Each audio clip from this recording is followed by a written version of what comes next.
जय श्री राम दोस्तों, इस वीडियो में देखें असमंतक मणि की कथा के बारे में। यदि आप हमारे इस चैनल को सब्सक्राइब न किए हों तो इस चैनल को सब्सक्राइब और लाइक जरूर कर लें।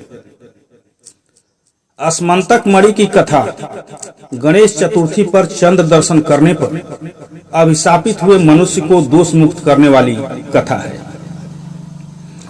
श्रीमद् भागवत पुराण के 10वें स्कंद के अध्याय 56 और 57 में श्री सुखदेव जी महाराज कहते हैं कि परीक्षित, सत्राजित ने श्री कृष्ण पर मणि चोरी का झूठा कलंक लगाया था और फिर अपने उस अपराध का मार्जन करने के लिए उसने स्वयं असमंतक मणि सहित अपनी कन्या सत्यभामा भगवान श्री कृष्ण को सौंप दी थी। राजा परीक्षित ने पूछा, भगवान, सत्राजित ने भगवान श्री कृष्ण का क्या अपराध किया था? उसे असमंतक मणि कहाँ से मिली और उसने अपनी कन्या श्री कृष्ण को क्यों सौंप दी? श्री सुखदेव जी कहते हैं कि परीक्षित, सत्राजित भगवान सूर्य का बहुत बड़ा भक्त था। सूर्यदेव उसकी भक्ति से प्रसन्न होकर उसके बहुत बड़े मित्र बन गए। सूर्य भगवान ने ही प्रसन्न होकर बड़े प्रेम से उसे असमंतक मणि दी थी। सत्राजित उस दिव्य मणि को गले में धारण करके ऐसा चमकने लगा मानो स्वयं सूर्यदेव ही हों। जब सत्राजित द्वारका आया तो अत्यंत तेजस्विता के कारण लोग उसे पहचान न सके। दूर से ही उसे देखकर लोगों की आंखें उसके तेज से चौधिया गई। लोगों ने समझा कि कदाचित स्वयं भगवान सूर्य ही आ रहे हैं। उन लोगों ने भगवान श्री कृष्ण के पास आकर उन्हें इस बात की सूचना दी। भगवान उस समय चौसर खेल रहे थे। लोगों ने कहा, हे शंख चक्र गदाधरी, नारायण, कमल नयन दामोदर, जदुवंश शिरोमणि गोविंद, देखिए अपनी चमकीली किरणों से लोगों के नेत्रों को चौधियाते हुए भगवान सूर्यदेव आपके दर्शन करने आ रहे हैं। प्रभु, सभी श्रेष्ठ देवता त्रिलोकी में आपकी प्राप्ति का मार्ग ढूंढते रहते हैं। आज आपको जदुवंश में छिपा जानकर सूर्य भगवान आपके दर्शन करने आ रहे हैं। श्री सुखदेव जी कहते हैं, अनजान लोगों की यह बात सुनकर कमल नयन भगवान श्री कृष्ण हंसने लगे। उन्होंने कहा, यह तो सत्राजित है जो मणि के प्रभाव से इतना चमक रहा है। इसके बाद सत्राजित अपने समृद्ध घर चला गया। घर पर उसके शुभ आगमन के उपलक्ष्य में मंगल उत्सव मनाया जा रहा था। उसने ब्राह्मणों द्वारा असमंतक मणि को एक देव मंदिर में स्थापित करवा दिया। वह मणि प्रतिदिन 8 भार सोना दिया करती थी और जहां वह मणि पूजित होकर रहती थी वहां महामारी, ग्रह पीड़ा, सर्प भय, मानसिक एवं शारीरिक व्यथा तथा माया विधियों का उपद्रव आदि कोई भी अशुभ नहीं होता था। एक बार भगवान श्री कृष्ण ने प्रसंगवश कहा कि सत्राजित, तुम अपनी मणि राजा उग्रसेन को दे दो। पर वह इतना अर्ध लोलुप था कि भगवान की आज्ञा का उल्लंघन किया। इसका कुछ भी विचार न करते हुए भगवान श्री कृष्ण की बातों को अस्वीकार कर दिया। श्री सुखदेव जी कहते हैं, एक दिन सत्राजित के भाई प्रसेन ने उस परम प्रकाशमय मणि को अपने गले में धारण कर लिया और वह घोड़े पर सवार होकर शिकार खेलने वन में चला गया। वहां एक सिंह ने घोड़े सहित प्रसेन को मार डाला और उस दिव्य मणि को छीन लिया। वह सिंह अभी पर्वत की गुफा में प्रवेश ही कर रहा था कि मणि के लिए ऋक्षराज जाम्बवान ने उस सिंह को मार डाला और उन्होंने वह मणि अपनी गुफा में ले जाकर बच्चों को खेलने के लिए दे दी। अपने भाई प्रसेन के न लौटने पर उसके भाई सत्राजित को बड़ा दुख हुआ।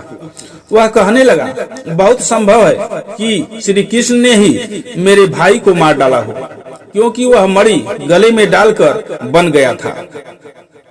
सत्राजित की बात सुनकर लोग आपस में कानाफूसी करने लगे। जब भगवान श्री कृष्ण ने यह सुना कि इस कलंक का टीका मेरे सिर लगाया जा रहा है, तब वह नगर के कुछ सभ्य पुरुषों को साथ लेकर प्रसेन को ढूंढने वन में गए। वहां खोजते खोजते लोगों ने देखा कि घोर जंगल में सिंह ने प्रसेन और उसके घोड़ों को मार डाला है। जब वे लोग सिंह के पैरों के निशान देखते हुए आगे बढ़े, तब उन लोगों ने यह भी देखा कि पर्वत पर ऋछ ने सिंह को भी मार डाला है। भगवान श्री कृष्ण ने सब लोगों को गुफा के बाहर ही बैठा दिया और अकेले ही घोर अंधकार से भरी हुई ऋछराज की उस भयंकर गुफा में प्रवेश किया। भगवान ने वहां जाकर देखा कि श्रेष्ठ मणि को बच्चों का खिलौना बना दिया गया है। वे उस मणि को हर लेने की इच्छा से बच्चों के पास जा खड़े हुए। उस गुफा में एक अपरिचित मनुष्य को देखकर बच्चों की दाई भयभीत की भांति चिल्ला उठी। उसकी चिल्लाहट को सुनकर परम बली ऋषिराज जाम्बवान क्रोधित होकर वहां दौड़ाए। श्री सुखदेव जी कहते हैं कि उस समय जाम्बवान कुपित हो रहे थे और उन्हें भगवान की महिमा एवं प्रभाव का पता नहीं चला। उन्होंने भगवान को एक साधारण मनुष्य समझ लिया और अपने स्वामी भगवान श्री कृष्ण से युद्ध करने लगे। मणि के विजयाविलासी भगवान श्री कृष्ण और जाम्बवान आपस में घमासान युद्ध करने लगे।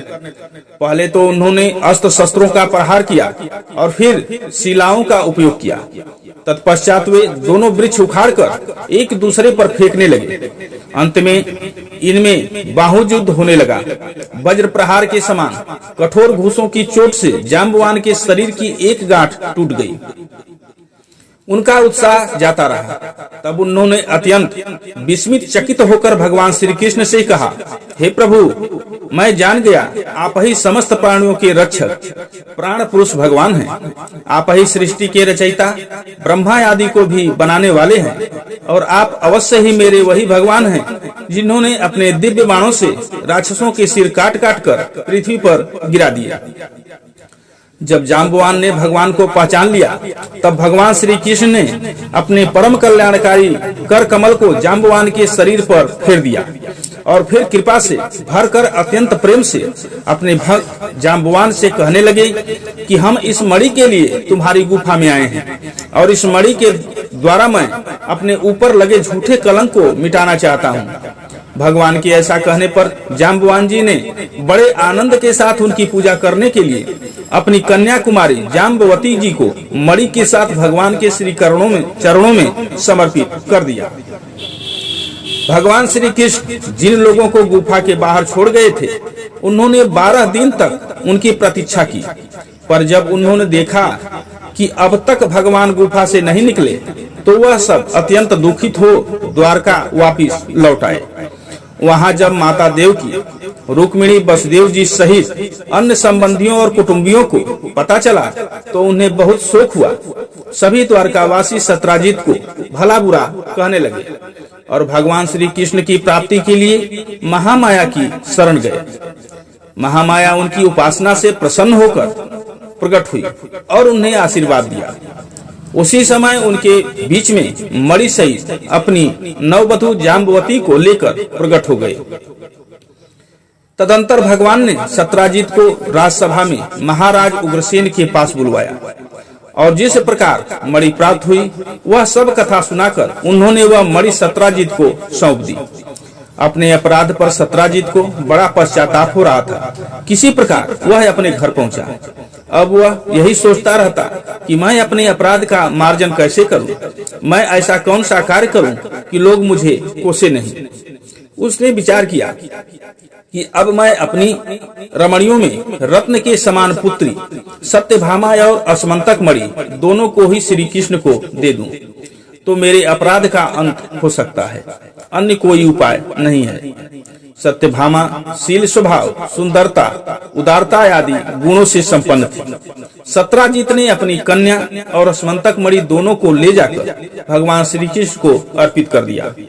भगवान ने विधि पूर्वक उनका पाणी ग्रहण किया और सत्राजित से कहा कि हम असमंतक मणि नहीं लेंगे। आप सूर्य भगवान के परम भक्त हैं, इसलिए वह आप ही के पास रहे। हम तो केवल उसके फल अर्थात उससे निकले सोने के अधिकारी हैं, वही आप हमें दे दिया करें। कुछ ही समय बाद अक्रूर के कहने पर ऋतु वर्मा ने सत्राजित को मारकर मणि छीन ली।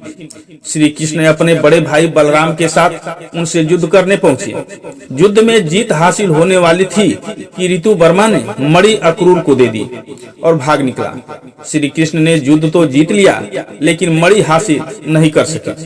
जब बलराम ने उनसे मणि के बारे में पूछा तो उन्होंने कहा कि मणि उनके पास नहीं।